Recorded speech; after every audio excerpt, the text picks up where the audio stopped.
Hi, everyone. In today's episode, we're diving into Sofia Coppola's film, The Virgin Suicides. While we're here to entertain and have a good laugh, we do acknowledge that this movie touches on sensitive topics like mental health and suicide. Always remember, if you or someone you know needs support, reach out to qualified professionals. But in the meantime, let's explore this film with humor and sensitivity. These are the movies that made us gay. Today we went out on the boat. It was pretty cold. We saw a couple of whales. Lux leaned over and stroked the whale. I didn't think they would stink so much. It's the kelp in their balines rotting. I hope we can go again sometime. And a little history there. Lux lost it over Kevin Hines. The garbage man. The garbage man. Lux lost it over Kevin Haynes, the garbage man. She'd wake up at 5 in the morning and hang out casually on the front steps, like it wasn't completely obvious. She wrote his name in marker on all her bras and underwear, and Mom found them and bleached out all the Kevins. Lux was crying on her bed all day.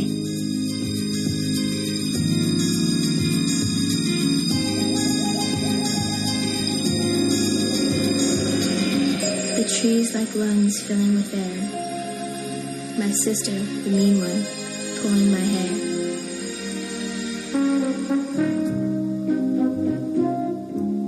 And so we started to learn about their lives. Coming to hold collective memories of times we hadn't experienced, we felt the imprisonment of being a girl. The way it made your mind active and dreamy, and how you ended up knowing what colors went together. We knew that the girls were really women in disguise, that they understood love and even death, and that our job was merely to create the noise that seemed to fascinate them.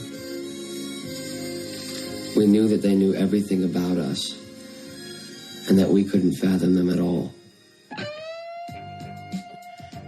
Welcome back to the show, everyone. Welcome back. We've got a great guest today. Great guest, a great excited? Movie. One of my favorite movies. Oh, I thought you were going to say one of your favorite guests. Oh, well, one of my favorite guests and favorite movies. Listeners, my name is Pete. And I'm Scott, And these are the movies that made us gay. Our friend Espie Quintero.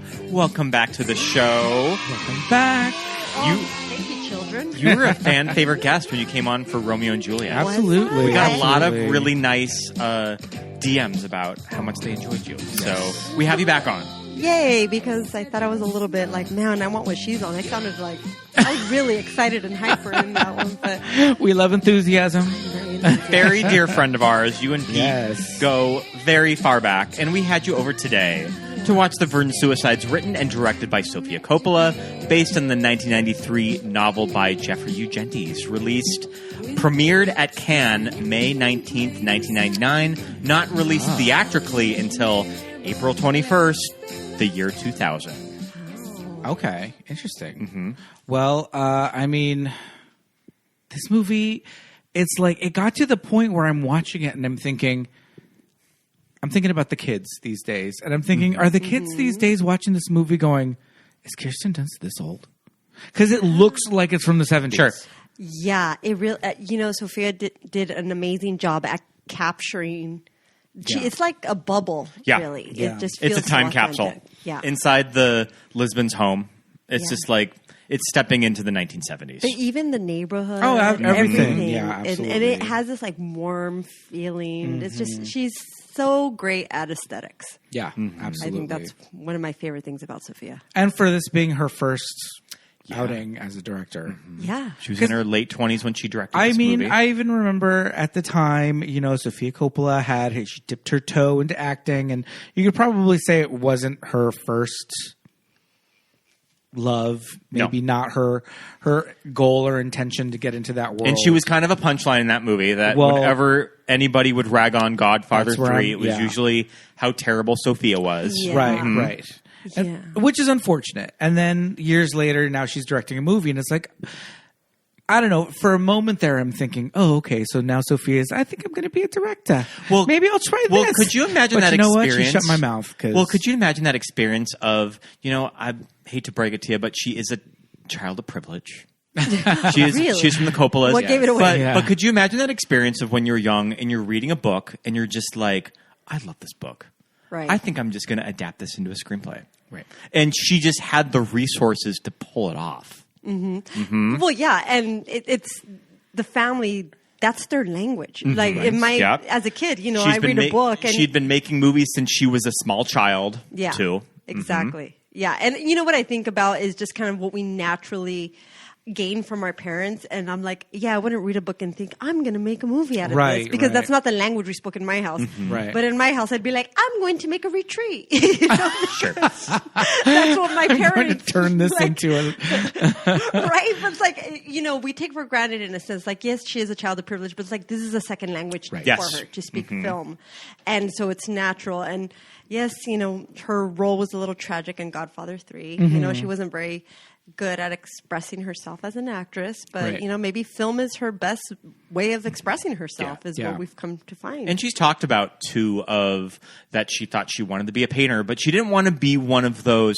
kind of kids from privilege that kind of dabble in everything, kind of the jack of all trades and master of none. I think that she really zeroed in on being a director pretty early. And from what I've read in interviews, that she started writing the script when she just really responded to the novel. She knew that the movie was in the works with the production company, with the separate director, that she was just like, I really hope that they don't fuck it up. But I'm just going to try adapting this book just kind of as a writing exercise, just to kind of translate it from the book into a screenplay. And she just had so much fun doing it that she finished the entire script. Right, right. And I remember seeing in behind the scenes, which I think you saw too, how Francis Ford Coppola was like, I don't want you to get your hopes up. Like, you may not get the right Adapting source material is really tricky because sometimes it doesn't work out. Go ahead and adapt the script, write it, and then we'll see what happens. Right? He's like, I may be your daddy, but I can't guarantee that I could get you this movie. And it just so happens that the production company Muse Productions was adapting the movie. A director named Nick Gomez was attached to it. It fell through. And I think that Sofia just ended up reaching out of, well, you know, I did a treatment and a screenplay for this. Do you just want to take a look at it? Like, maybe I can be involved. And they offered her just to direct it. Because clearly when a Coppola reaches out wanting to be involved, I think you kind of have to take it. Yeah, well, and I think the way you said it, like, you know, I think I could take a chance at this. Sounds like exactly how Sofia would have approached it, too. Like, that chill. Just being like, hey, I wrote the screenplay. Check it out. You know, I'd be like, I wrote the screenplay. You can read it if you like. You know? Yeah. She's like, you know, Thurston Moore gave me this book, and I just loved it, so I just decided to... But I think that why I really responded to this movie when I was a teenager, because I think that I first watched this movie and I think I was Cecilia's age. I think I was like 13 when I first watched this movie. That I just really remember responding to that this is an art house movie for teenagers. That this is a time in the late 90s, early 2000s where there was a lot of movies for young people, but they didn't look like this. No. Too. And I remember really thinking like, oh, this is really cool. And you just, especially when you're a young person wanting to learn more about film, you just want to watch something that is just kind of really cool. In the Virgin Suicides, it's like the definition of a cool movie for young people. So that's kind of why I was attracted to it when I was young. That I remember reading about it on the internet, on Yahoo Movies, and I just remember reading the title, The Virgin Suicides, and just that evocative title that I was just like, what is that movie? Like, I wanna track that movie down. Right. And so did you see it in the theater? Oh, no. I did not see this in the theater. I had to wait until this was released on home video. Okay. And I remember renting it. Our video store had one copy of it, and I picked it up from the video store. I remember just watching it by myself. And what's kind of cool with the movie is that it made me track down the novel by Jeffrey Eugenides. And I remember really loving the novel. And we passed the book down in our family that I read it, my sister read it, my stepdad read it. And my stepdad really responded to it because, I mean, my stepdad, Don, he reads a lot, so he kind of knows what's a really good novel. And I remember him talking to Nicole and I, my sister, of this novel's fucking awesome. And I remember him pointing out the narration of the book and how interesting it is that this novel is narrated by these boys, but you never really know who they are. And just kind of that in a novel is so interesting that there's this protagonist and he's Giovanni Ribisi in the that narrates the movie, but you never know who the point of view for the boys are. Which one of the boys? Which one of the boys is it? And I remember just thinking that was so interesting. Yeah. You know, I always thought it was... Well, I love that she used Giovanni Ribisi. I love his voice, but I've never heard anything as to why she chose him. I think probably just family friend. I think that she just knew him. Are we friends with the Coppolas? Because it sounds like they're friends with everybody. Well, Pete, I think we go. If you go back far enough, you would always run into the Schwartzmans or any of them just out and about in L.A. Yeah, just because they were really involved in the music Talia scene. Shire. I know. Now you see. Okay. Here's where I get to give, Sophia some slack because we're just like, oh, she's so privileged. She doesn't even realize what she's saying. And here we're like, yeah, we saw the Schwartzmans at their shows. And we went to Talia Shire's house for a party. Like, did you? Well, they did. And that kid, right? The pineapple kid from the Virgin Suicides was hitting on our friend Laura. Yeah, Robert. Oh, one of the ones from Phantom Planet? No, the one from Rooney. Oh, sure. Yeah. Oh, he's in this movie. He's Baldino. Yeah. So, but wait, weren't you at that party? I wasn't. I heard about it. I thought that was the party where we met Dylan. No, that wasn't Talia. That was another party. Okay, that was another party. But got it. My parents were a little closer to the Virgin Suicide. I didn't get to go to every party. Well, you come from a very Mexican Catholic family too. Yes. Which it was funny. We were talking about. I was sharing with you how the last time you had me on the podcast was Romeo and Juliet, which also ends in suicide, and there's a lot of religious iconography. And I was just speaking of which, we're being watched over by La Virgen de Guadalupe. By the Virgin right now. We have her candle right now, so I'm just like, oh, is this what you have me in for? That's, and a bad wig. And a bad wig, yes. Yep. We talked about... We're on theme. Yeah, Juliet's terrible wig in that movie, and now we get to talk about Trip Fontaine? Trip Fontaine, his terrible Josh Hartnett. So I talked about my background of this movie, that I just remember reading about this movie, that I didn't get to see it in the theater, but I was very much aware of it. So I caught it later on home video, and then I discovered the book. I think that another kind of big in for me is that I'm more closely related to girls growing up. That I didn't have a lot of close guy friends, so I always surrounded myself by girls and women. So that was just something that was my end too. Was just the Lisbon sisters, right? That these are characters that I definitely would have been friends with. I would have been fascinated with. So that's kind of my in with this movie. Kind of what's both of your backgrounds with this movie?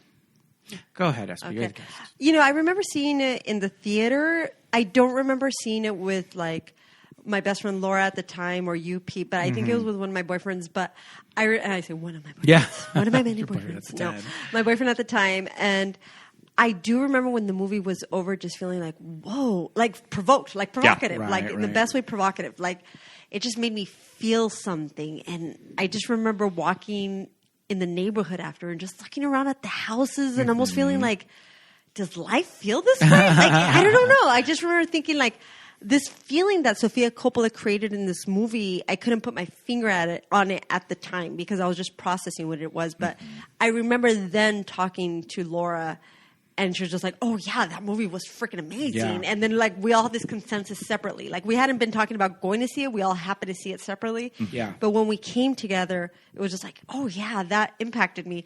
And then seeking out the soundtrack, the Air, because this introduced me to Air. So that's how I remember it most. I just remember it really leaving an imprint on me and just wanting to see it again and wanting to live in that world, really. And this was a movie, too, that when I would talk about movies with my friends and stuff, I feel like very specific people in my friend group even knew what this movie was. It was like me and my best friend, but this was a very specific movie for that type of teenager that sought this movie out. Right. While everyone else was watching like American Pie or 10 Things I Hate About You, I was re-renting The Virgin Suicides. Right. I think there was something about the time and the age that we were, Espie, and what we were, the music that we were listening to and the movies that we were watching, and something about this movie just tapped into kind of everything that we were kind of about at that time. Yeah, all of it. Like all the vintage clothes. Yes. So I was 20, I think, when this movie came out. It came out in 99. 99. So 99, 2000. Yeah. Yep. Perfect. 1920. I was 1920. And just, I was so into vintage clothes, specifically 70s. Yeah. I was into Heart, even, yes. This movie opening clip features it. But yeah, and so it was just like, whoa, somebody went into my being. Yeah. And it's funny because if we think, going back to the last podcast I did with you, we have Baz Luhrmann and it's very bright and fast and in your face. And then we have on the other side of the spectrum now, this very soft and takes its time and it's quiet, but it's just as visually stunning and stimulating. Oh, absolutely. Right? Yeah, absolutely. But the color palette of this movie being that it's set in the 70s is very kind of, I wouldn't say drab by any means, maybe the parents' aesthetic and the inside of their home, but it's just that very muted earth tones. But there are scenes that are so visually stunning, these dream sequences almost when the girls are in the park and the whale watching and and you get those very specific Sofia Coppola shots of the sun coming through the trees and and the girls laying on the grass. Usually laying on grass, yep. This movie is shot by Edward Lachman, and we were just talking about him because he shot Selena.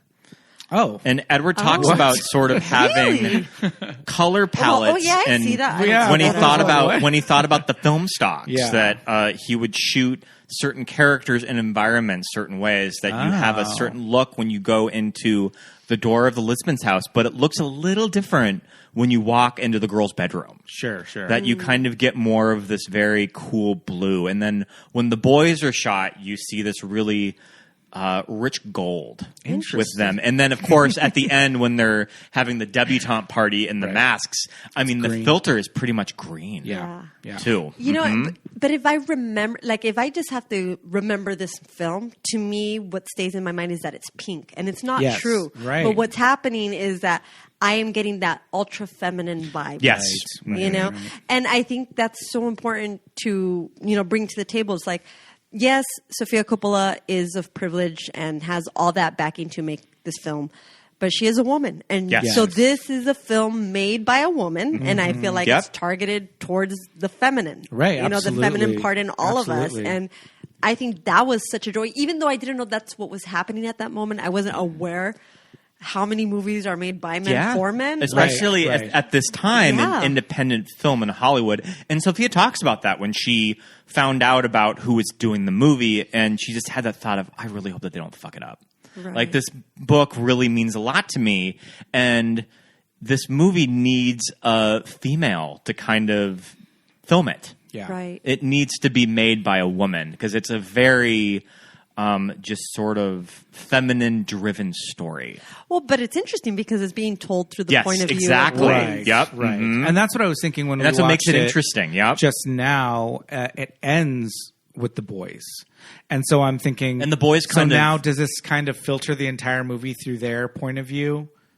I don't know. Does it take anything away from the feminine aspect of it, that the very end of it is just the boys? But let's touch upon this. We were talking as we were watching this movie, right? That it's sad that the boys who are we don't know which boy, but the boys that are, fawning for these girls from afar, they're the boys who don't go to the dances with the girls. They're like these quieter, kind of more sensitive boys, like the good boys in the neighborhood, quote unquote. They get invited to the party. Yeah, and I feel like these are the boys who would be more in touch with their that's true, exactly, feminine, and it's not necessarily that they're gay, but they're more sensitive, because they have the ability to be like, these girls are trapped.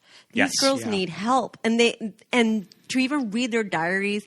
And even though they're clueless about like all these dying trees, they're still they're fascinated by them. Right. Whereas I feel like these guys who took them to the dance would have been like, oh, fuck this. There's no pictures of these girls. Right. Does that make sense? Oh, absolutely so, it does. Yeah, so I think even though it's these boys telling the story, there's still this feminine softness to the boys. Yeah. Okay. So, yes, I'm curious, like this theme of these boys being the more sensitive boys, is that something you feel that you caught on to back then, or is this something you're seeing now in retrospect? Oh, absolutely. That's something that I really responded to when I was young. That I don't know if I really saw myself as these characters. Right. I would have thought that I would be maybe a little closer with the Lisbon girls, just because I was that type of kid that even though girls couldn't have boys over, it's just Scott. Yeah. So he can come hang out. Yeah, but I could also see you being obsessed with this storyline. Like, Right. you know, if it was actually happening on your block, you'd be like, what is absolutely. up with it? Like, in the way that these boys get Right, obsessed with them. And yeah, I could see that happening to Scott. Yeah, it's interesting the way the narration does talk about, you know, details that we're still arguing about. You know, so it's clearly this is an adult man remembering this from his youth, kind of from putting his together childhood. all of these puzzle pieces Yeah. like they're detectives. Yeah, and finding, you know, taking these things, finding the youngest Cecilia, finding Cecilia's journal from the janitor at school, and little memories and little mementos that they have, and kind of piecing it all together still later on, and obsessing over it. And yeah, the boys that do finally get to take them out to the dance, none of them are part of that core group, and we don't see them again after the date. So yeah, I never really kind of keyed in on that it was a different group of boys. Right. But okay, so I'm curious. We're talking about this movie, but let's just say somebody's never seen The Virgin Suicides. Right. How would you explain it to somebody who's never seen it? How would you make that a synopsis, Peter? Oh, goodness. I mean, I would explain it like I did at the top of the show, that this is an art house movie for teenagers. For teenagers. But that's it. You wouldn't say it's about these girls, you know? I would say that it's based on a novel, and yeah, it's about a group of teenage sisters that are very sheltered, and it's set in the 70s. And it's about the local neighborhood boys that are kind of obsessed with them and following them around. And ultimately, each one of them does eventually take her own life. And I mean, it's right there in the title. It's right there in the title. Yep. Because the parents are so strict. Yeah, because of this, you know, how strict their upbringing is. And I don't know. I would definitely mention the production in that it was directed by Sofia Coppola, that this cast is crazy. You know, I mean, James Woods, I know now has a bit of a reputation, right, for being not the nicest person, being a strict parent. But I would say he's the softer. No. Of the I'm two. saying James was the actor. But I was just saying playing the strict parent, but being the softer of the two, which is interesting casting.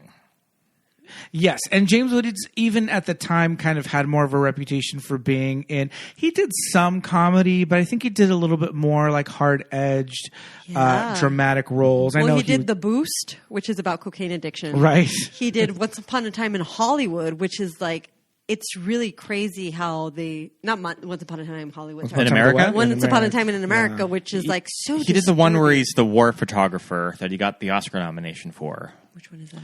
I can't remember. It's not The Killing Fields. Apocalypse Now? No, hold on. Let me check. Yeah, but I mean, James Woods, it's an interesting role for Salvador him as an actor. At that point in his career, but you know, Kathleen Turner, Kathleen Turner, who I think just was pretty close with the Coppolas because she was in When Peggy Sue Got Married. Again, we're all friends with the Coppolas. But yeah, I think, James Wood, I think he's such an interesting character, his character in this movie, but just in general, like the roles that he plays, right. And even his face, I feel like it's just clay. And like I could mold it. I don't know. There's something about his face that I just want to reach out and like squeeze his nose and make it a little more perfect, you know?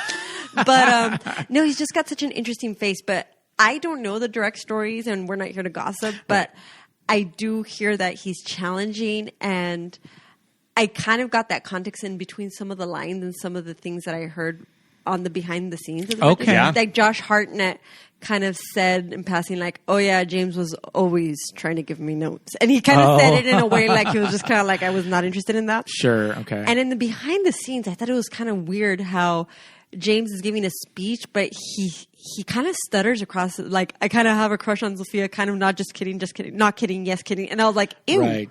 Yeah. I was okay, and I don't know, I can never read Sofia Coppola. So I was just like, is she uncomfortable? Because it's kind of creepy the way he's saying it. Yeah. Which bums me out because I just think he's such a neat actor. No, absolutely. In his talent. Yeah. And yeah, the thing is, at the time of production of this movie, she was 27. Yeah. You know, and he was well into his 50s. Yeah. Probably late 50s at that time. So, take from that what you will. But I would also definitely, one of the things that drew me to this movie at the time was Kirsten Dunst. Yeah. Absolutely. In this movie. Mm-hmm. And right now in her career, she is at a point where, is she 40? Yeah, she's in her 40s. I think so. At least getting there. No, I think she's in her 40s. Yeah, so she's getting, she's at this place in her career where she's been, she's been acting her entire life, and we're getting Emmy nominations, and she's got a lot of really great projects right now. But at the time, this was very much in her the prime of her youth. Well, but this was her first kind of sexy role. Yeah. Quote unquote, sexy role. Right? Because before this, she had done Interview with the Vampire, Little Women. Right. So this is before Spider-Man. This is before Spider-Man. Wow. This is before Bring It On. Yeah. I think that Kirsten at the time was probably just really used to working in huge studio productions. Right. And she said it was interesting that she went from Interview with the Vampire, which is a male-dominated film. Mm-hmm. Then she went into Little Women, which was like all these great females. Yeah. And then doing Virgin Suicide, she said it was the first time she did, quote unquote, like a sexy role, but that Sofia Coppola made it so safe for her and all the girls that she even told her, because Kirsten Dunst was saying, I really hadn't kissed many boys. She's like, I was very innocent at the time. Mm-hmm. And Sofia was like, you don't really have to kiss them. Just like get into their neck, And I don't know if it would have been the same if it was a male director. Right. No, probably not. And not understanding how uncomfortable that can be. Yeah. And so I think all, the girls on the set felt very safe with Sofia. Yeah. And I think that it was a great way, for lack of better words, coming of age for Kirsten. It's a film about coming of age, and it was also that moment in Kirsten Dunst's career and life. Yeah. Right? And again, I'm just going to keep bringing this back to me. Please, no, please. Yeah, of course. At this point, again, in our lives and what we were doing and the music we were listening to and the shows we would go to see, the bands we would go to see play. And, we were here in LA and we had a lot of friends that were musicians and bands and at varying levels of success. Right. So we could go to just random crappy bars and see them play covers, or we could go to big, large venues and see friends, bands playing original songs and opening for, big acts, Right. And so music was a big part of our lives at that, but still is, and being kind of introduced, I guess, to Air. And I always remember at the time, anytime you would look up Air, early days of the internet, it was always Air parentheses French band. Right. Do you remember that? Yes. It always said Air French band in Yes. parentheses. And just the way that she used their music as score was like, it's pretty cool. God, killer. It's gorgeous. Yeah. It's just amazing. I So don't know good. what's better, is the score or the soundtrack to this Yes. film. Yeah, because yeah. it's so well chosen. Yeah. But there's just something about the way the titles are hand drawn. Yeah. In that white. It's like it's been way. etched into a notebook or something. And the way that the girls' clothes, their dresses for the dance, their formal dresses are handmade by their mother, and Lux's knitting and all of that. And there was just something about this movie, and I don't know how like precious we were about like, we weren't cool, but I don't know. We were not cool. I don't know. You guys sound pretty cool. Okay, here's the thing. I think what made us cool is that we didn't think we were cool. Yeah. To be honest with you, I think the minute you think you're cool, you're not fucking cool. Yeah, sure. Like it's just like a paradox, you know? Yeah. And so we really honestly didn't think we were cool. But in retrospect, it's like, oh, we did some really cool things. Yeah. But we weren't assholes. But like, we were nice, no. you know? But my point is that there was something about the like, I guess for lack of a better term, the like hipster like quality of this movie was just something that really spoke to us. But hipster wasn't even a thing yet. That was the thing. It wasn't like a thing they hadn't yet. even come on. They were on the scene. They were, I guess, calling it scene or But emo the thing is, was it's not like a if you knew thing. if somebody liked that movie, then you understood so many things, Right? Because Right. other people would be like, "That movie was sad. That movie was like, sad. It was what? weird. Everybody Yeah. died. What was the music? Why do you Yeah. like that movie?" And it was just like, okay, you don't get this, and you're not going to get a whole bunch of other things about me. Right. Like moving on, like Yeah. moving on. And then if you just go to somebody, did you see Virgin Suicide? And they're like, "I loved it." You're like, "Great, let's be friends." Yeah, yeah. Little signposts, little indicators like that, and those were things that we kind of had in this pre social media kind of era that we were coming up in, and I don't know. I think there were things that we appreciated about it, like the 70s aesthetic, and that somebody could be like, "Oh, so ugly. So that movie was so brown," and you were just like, "But it was so pink." I know, right? And I loved the fashion, and but I think the older I get, the more I appreciate it. Yeah. Like the more I appreciate what that movie was doing for me specifically. I mean, I know we're talking about us. Now I'm going to bring it back to me, Peter. Sure, okay? please do. The gravitational pull has now come towards Espie. Spun off You me. two get to rotate around me now. No, but just like as a feminist, like seeing this movie was a movie made by a woman for women. And what I love about Sofia Coppola is that she takes her time and she captures the quiet. Yeah. Which I think is a very female-driven point of view. Because I think, look, I know I'm blanketing right now and people can, shake their fists at me. And I hope that this isn't true forever. But as of right now, I have found women in the divine feminine to be more contemplative than men. And right now what I'm talking about is toxic masculinity. Yeah. Okay, that's the comparison I'm making it to. We're going to talk about toxic masculinity, and then we're talking about fast action, right? Sexy women being like objectified. And it's just like, this is so not that. This takes its time. This captures the quiet moment.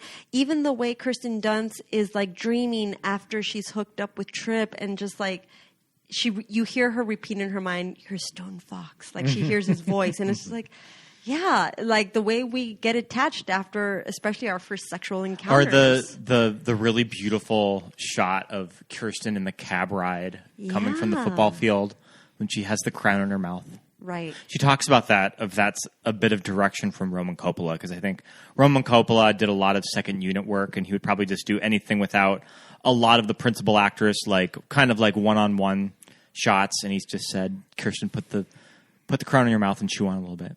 And it's just a really beautiful, quiet moment of her contemplating just losing her virginity. And just, it's not really what she probably expects. She did not probably expect to be waking up on the football field on the cold morning after homecoming. Yeah, and it's interesting because on that drive home from, homecoming, she's just lost it to Trip, right? So that's the guy in the school you'd want to lose your virginity to. Yeah, and it's and that's the guy, and yet you're also driving to your doom because her parents are so strict. It's just like that drive is so pivotal. Yeah. Like from one moment to the other, it's just like it could feel like the beginning of her life. Like my life just started. Like I'm sexually active, and I'm coming home, and this is the beginning of the end. Right. It's so dramatic that way, and yet it's still beautiful and soft. And it's kind of gone on to become like a Sofia Coppola calling card of just like specifically Kirsten Dunst being shot through a vehicle window. Yep. There's a shot in Marie Antoinette that kind of replicates that. Yeah. Well, I feel like she always does that glass contemplative thing, because even in Lost in Translation, you have Scarlett Johansson sitting on the edge, looking out the window into sitting on the Japan. edge, and also when she's going through Tokyo and she's in the back of the car. Cab. Yeah. Right. Cab. Yep. Right. So I think it's just that contemplation. Yeah. And again, I think she's just very good at capturing that. And that was always stuff that I was very fascinated with, being a 14-year-old watching this. That but did even though I couldn't really probably put it to words, that is the type of screen aesthetic or characters that I was drawn to, that I just found it very fascinating. And I'm sure that the other teenage boys weren't thinking like that. Right. Well, yeah. And I mean, like for me, I know that at that point, you and Laura and Marlene were all really big, strong influences in my life. And I was able to talk to you guys about this movie in a way that I wouldn't talk to my guy friends about this movie, and just like things like the little zoom in on the heart on her little panties that say trip. And, just all those little things that I very much appreciated and noticed and recognized. And we would, and just offhandedly talking about the fashion, and we love the 70s, and and the dress patterns and this and that. Those were things that I definitely appreciated and loved aesthetically from the movie that I could talk to my gal pals about. And and as we develop this conversation, I guess what we get to emphasize is we're talking about divine feminine and divine masculine. It's the toxic masculinity, which a woman can own, that doesn't really get this vibe. Yeah. Like you could be a man and appreciate this movie if you're in touch with your divine masculine and feminine. Like it's in all of us, right? And so that's like you, Pete, like noticing the writing, the notebook writing at the beginning of the film. Like I don't think that somebody is driven with a toxic masculine lens is going to appreciate those things. Right. Or even appreciate, the little underwear with the name Trip on it. Or even these vignettes of like just the girls' stuff thrown, you see the Virgin Mary cards and candles and nail polish and nylons and stickers and just taking the time to be like, you're stepping into this world, and we're going to take our time and show you this world that these girls live in, and we're going to invite you in very intimately. Because if these girls think about it, they're secluded from the world, but they're letting us into their bedroom. Yes, yeah, and it does have that very intimate feel. Yeah, absolutely. Right? Absolutely. Especially when the father is kind of looking for people in the house. He's just like, Mrs. Lisbon, like, where are you? He goes into the girls' room and they're just in a pile. Yeah. The four of them. They're just on the ground. Or you see that shot of James Woods goes up to one of their doors, like he's going to check in on them or seeing if they're okay because their sister just died, but he doesn't do anything. And he goes right into the bedroom of Cecilia. Yeah. Right. And he looks out the window. It's a very sad scene. And that's where Bonnie comes in. Is it Bonnie or Mary? I think it's Bonnie. Who says, don't worry, they yeah. took out the fence. Yeah, and so here's the thing. I think, at the beginning of this movie, the parents have a certain dynamic where obviously Kathleen Turner, do we ever know her name? We just know her as mom, right? Mrs. Lisbon. Mrs. Lisbon. Okay, so Mrs. Lisbon, played by Kathleen Turner, who does Icon. a freaking amazing job. Great in this movie. Because she's like a quiet force. Like it's weird. Like she doesn't yell, she doesn't scream, but she's, I don't know.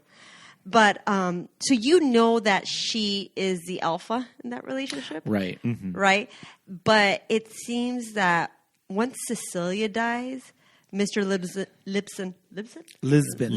Yeah. How about me? Like Portugal. Okay, Lisbon. Mr. Lisbon has even less of a. It's almost like now he's even afraid to speak, right? Because I think he's questioning all of his parenting. Yeah. Now that Cecilia's taken her life, he's just like, I don't know what to say. I don't know how to relate to these girls.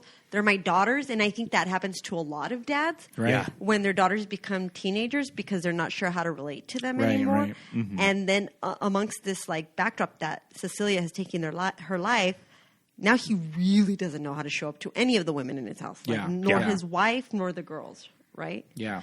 So I just think that's pretty.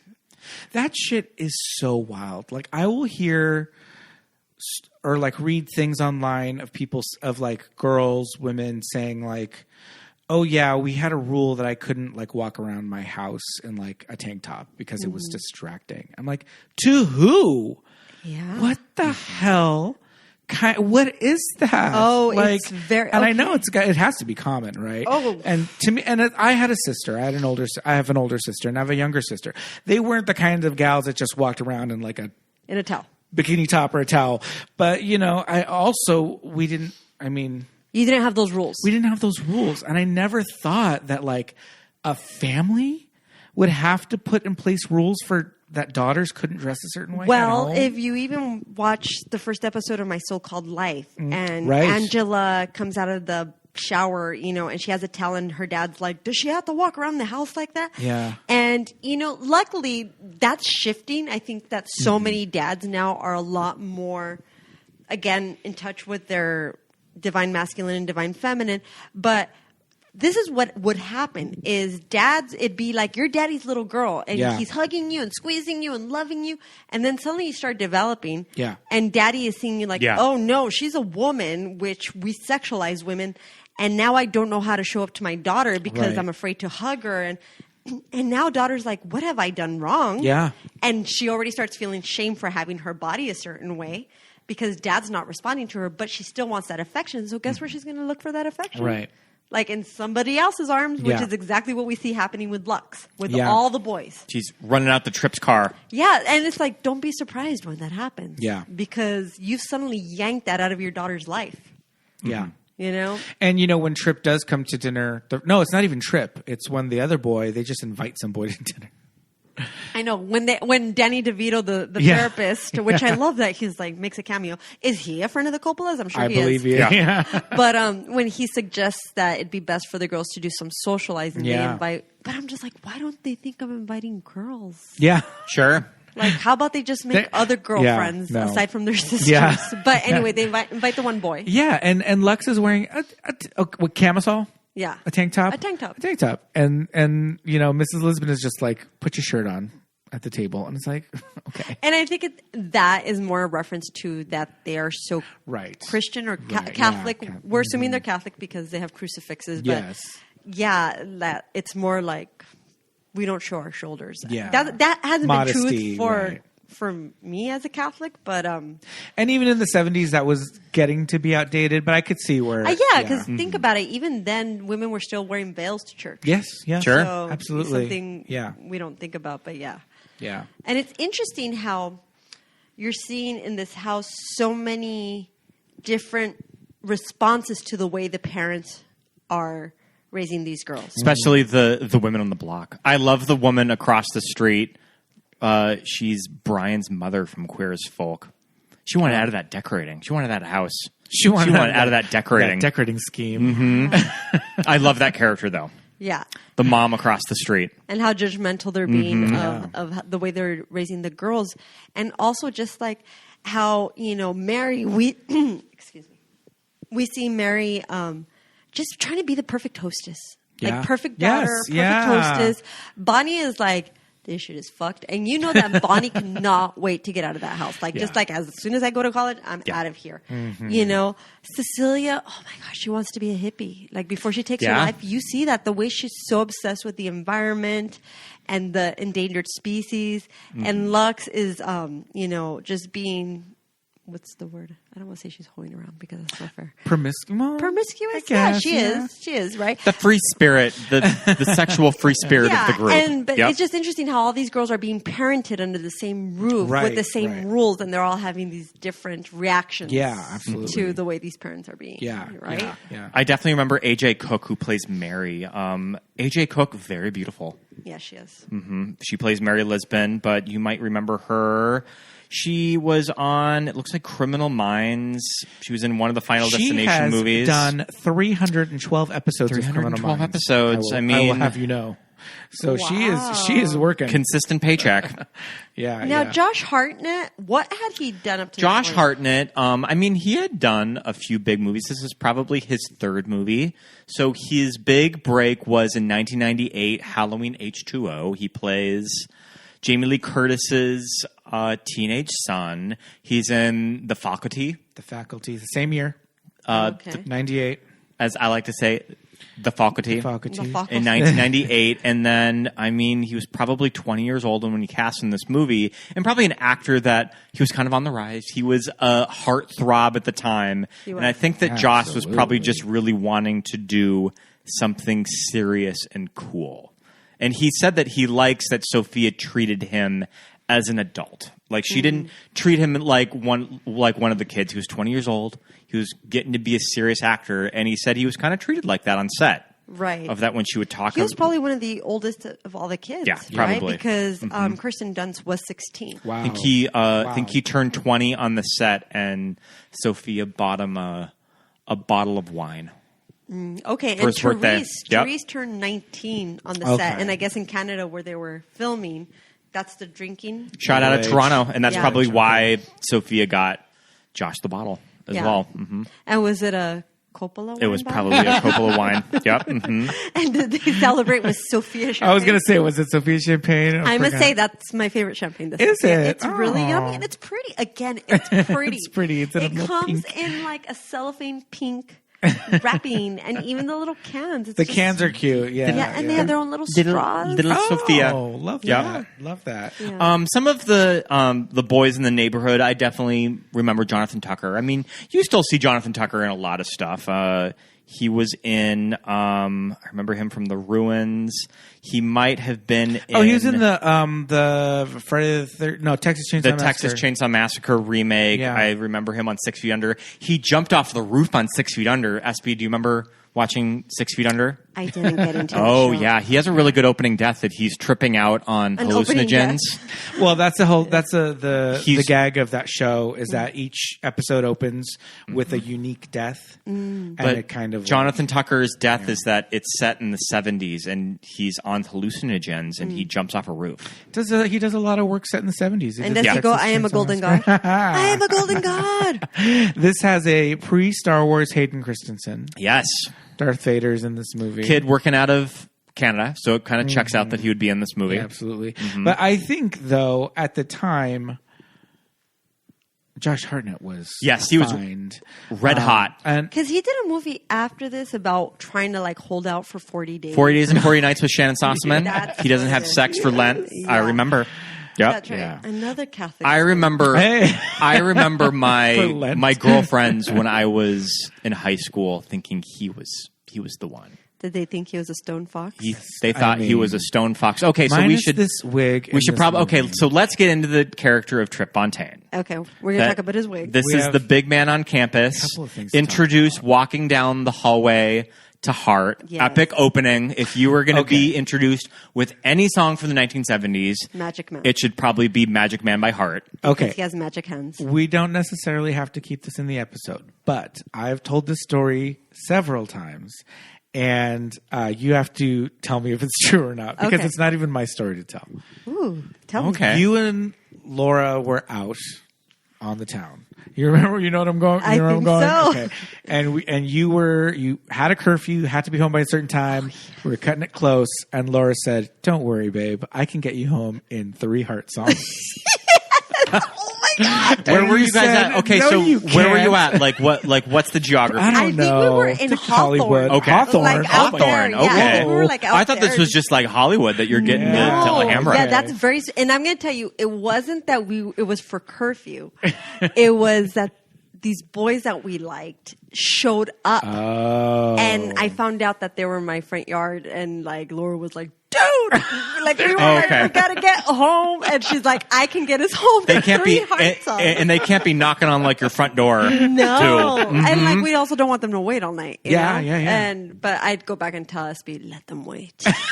Let them wait. Now that I'm an empowered goddess, I would let them. I can get you home in 3 heart songs. But she was right. That's great. I was going to say, and the moral of the story is she did. She did. She got me home in 3 heart songs. Mind you, heart songs tend to be long. Yeah, they're long. But she knew what she was singing, which was 3 heart songs. And it wasn't that she sped home. It's just that she was able to say, "It's going to take us this long to get home. I know how long heart songs are." So let's just say. And Heart was always on our rotation. Yeah, always. And we always used to talk about. Yeah, we used to talk about how we wanted to meet the Magic Man, because this guy must be spectacular. And let me tell you why. The Magic Man. Because if some dude comes up to me and he says, "I have magic hands," I'd be like, "Dick, get the fuck out of here." But that's funny. The fact that Ann and Nancy Wilson are like, "Yeah, he's the Magic Man." I'm just like, dude, with this guy, magic hand. this guy must be incredible, because if he said that to you and you're just like, "I'm in," I'm like, I need to meet this man. The character of introduction of Josh Hartnett, and just kind of you're seeing Trip go about his day in high school, and he has the swag that he can show up late, flirt with the girl working at the office, and he can get out of that he can get out of that tardy slip. Yeah. Totally. Okay, so I want to bring up something that I brought up as we were rewatching the movie earlier. And you mentioned this as well. There is a device that they use in this movie. We have the Giovanni Ribisi voiceover, but we also have an interview, quote unquote, with present day Trip Fontaine. Taken from the book, as I believe. Which is taken from the book. And it appears that he's in some sort of recovery facility. Like a rehab, yeah. And it's kind of revealed to that later when they go back to him. Right. Talking about leaving her on the football field. I never really thought about it before, but Espie, you mentioned it. This is the only time that this is documentary We only style. see one of them older. Right. Like only one of them is getting interviewed in the present. Yeah. And I noticed this time when we watched it, it wasn't until the very end that we hear Mrs. Lisbon say, they never, needed love. I always loved them. And, in this household, there was always love. And I'm like, is she being interviewed today? Oh, like when we hear that voiceover. Because we don't see who she's speaking to. And, but it sounds like she's being interviewed today. And I never caught that until this time. But it was in this movie, the only person we see in present day is Trip Fontaine. Michael Paré from Streets of Fire. Streets of Fire. Yep. And the Eddie and the Cruisers. Eddie and the Cruisers. Okay. Eddie and the Cruisers. Yeah, I was just like, damn it. Yeah, he's hot in Eddie and the Cruisers. He's so handsome, Michael Paré. And I brought this up earlier. I have a specific memory of watching this movie and just being like, oh, Josh Hartnett is like such a dreamboat. And then you see the older man, and I'm like, this old sack of rags is supposed to be not my Trip Fontaine. Right. This old, disgusting, raggedy, old 2 foot in the grave. Dirty cochino. This is me at 20 thinking that Michael Paré then looked like a gross old man. And now we're Meanwhile, cut to, look at him. Yeah. Jesus. I wouldn't kick him out of my bed. I mean, sure. Looking younger and more fit than I ever I'm like, sure, he could work the 12 steps, but I mean, come on. Seriously. Can I take, does he need anything? Dry socks? A care package? And yet, we don't feel like the main characters look significantly younger than us. Right. Like, that's the thing about people that we know to be of our age at that time. Yeah. We never, when we go back and watch, we're not like, oh, look at those babies. I know, because I didn't feel weird being like, damn, Josh Hartnett looks hot in this movie. Like when he opens the door and his towel's all low and we see how cut he is. Oh my goodness. I'd be like, yeah, maybe he is the magic man. Like if he said that to me when I was in high school, I'd be like, yes, yes, you are. Yeah. Trip Fontaine and his gay dads. Yeah. And the gay dad. And he can make my virginity disappear. Yep. But yes, and we talked about this too when we were watching the movie. Like, I've always loved that Trip Fontaine's dads, they're gay, but it didn't occur to me that maybe the way Trip Fontaine is treating women is in response to maybe the way he's coping to. Does he have to overcompensate of being this high school playboy? Right. Because his two dads are gay? I don't know. Mm-hmm. And I don't know. What do you think? Yeah, it's interesting because for him as a character and as a person, he does not have a lot of other other than the fact that we don't know how much they raised him. Mm-hmm. It could just be that he's there for the year, for the summer, for a couple of weeks at a time. Maybe his mom left. Yeah, maybe the mom left. But he doesn't have a lot of other reference other than those two. So... yeah, it could be that he's just kind of like, what the hell is going on What's here? the advice that they give Trip? They tell him, show interest, be a good listener, and they give him really good advice, of which he takes none. Yeah. Like, does not listen to his dad. He does the opposite. He's just like, I'm going to take her virginity and leave her in the football field overnight and never talk to her again. Yeah. It's so sad. But yeah, I think Trip Fontaine's character, I love it. I think he's great. I think he's so cool. Except for that terrible. Well, yeah. And it's interesting because he puts in so much work to make all this happen. And then he just walks away. Courts the dad. Yeah. Says that he's going to get dates for all the other girls. Mm-hmm. He has to round up just sort of the types of boys that the parents would approve of. He had his pick of the litter. He has his pick of the litter, I'll give you 3 joints. He had to get the one with the car, the one that had good grades. Yeah. Mm-hmm. Okay, so let's think about it this way, though. If we are now interviewing Trip Fontaine in rehab, okay, clearly he's been trying to chase a hit his whole life. Yeah. He's trying to fill a void. Yeah. And in high school, to him, that's Lux. Like that one hit he can't get because she's so unattainable. And then he gets that hit, and it's just like, oh, that didn't fill the void. Mm-hmm. And that's the thing with addiction. Like, you have to look for the next high. Like something, exactly. Yeah. And it does fall in line with how we see his future unfold. It's just like he has addictive behavior. And it's just like, that's what happens. You're always chasing highs. Yeah, that's true. Mm-hmm. That's very true. I mean, it seems so cold and heartless, and, but if we don't understand that behavior, that's the only way we're going to see it. Yeah. We're not going to see it as like, no, this is actually mental health issues and he needs help. That's why he's in rehab. Thank you. Yes. Come on, you stay in there. Yeah. One of the things, very, very superficial, one of the things that always stuck out to me, we mentioned it a little bit, is his wig. Yes. Yes, can we please? Well, also, I want to say, like, it works that he has long hair. It works that he's got like this long shaggy hair. But you know what else was going on right around the same time was that 70s show. Right. And you have somebody like Ashton Kutcher who's the same kind of physical type as a Josh Hartnett. And he had actually had that hair on the show. And so it's like the cooch would have been good. I think the cooch would have been good. And that's what they were going for. I think that look, that body type, now I think personality. He would have been great. He would have been great. Josh had very short hair that he later says that he would cut himself. And that's about right. That you don't get those. You don't get those faculty bangs. Listeners. Yep. Listeners. Everybody jokes about that. We know what you're thinking. Yeah. Josh Hartnett's hair in H2O and the faculty is goat shoot bangs. It's insane. It is. His hair is absolutely psycho. And if Espie, you don't know what I'm talking about, we will look up pictures.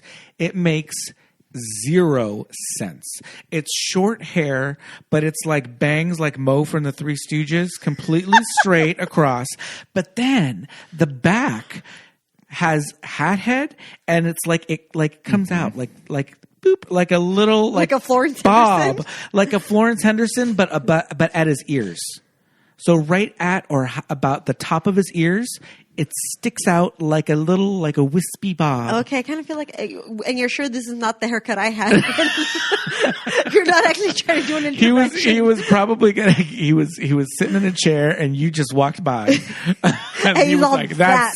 The way that Jim Morrison wanted the Alexander, Josh Hartnett wanted the Espie Quintero. Yes, it is psycho. That's funny. I'm looking it up right now. Yeah. Now I have to oh my god, because I feel left You out. have to see it in motion. You have to. See it's a little crazier in. I think it's a little crazier in H2O. In H2O. Oh, we don't talk about that. He's in Pearl Harbor. He is. He was in Pearl Harbor, and I think that Pearl Harbor. I think that he got that gig from this movie too. Oh, wow.